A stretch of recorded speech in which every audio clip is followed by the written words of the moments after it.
If your iPhone's screen looks yellow like this, it's usually because you have the night shift feature enabled. A quick way to check is to swipe down from the top right corner of your screen and then look for the brightness toggle.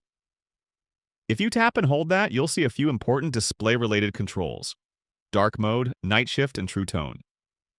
Night shift is designed to reduce blue light, which is beneficial if you're using your iPhone right before sleeping. True tone uses sensors to adjust the colors based on the color temperature of your environment. Sometimes night shift gets turned on by accident, but it might also be running on an automated schedule.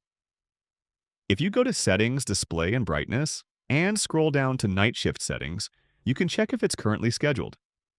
You can also adjust the color temperature from slightly yellow to really yellow, and you can change the schedule. There's an option to manually enable it until tomorrow or have it scheduled, either from sunset to sunrise or between a custom time frame. If you don't want it at all, just turn both toggles off. Night shift helps reduce the blue wavelengths, which suppress melatonin, the hormone that helps you wind down and fall asleep.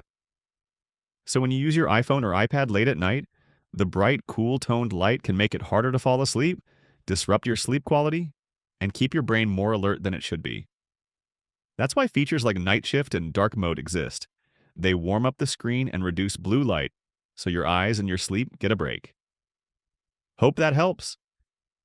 Leave a comment if you have any questions, and check out my iPad playlist for more quick guides like this.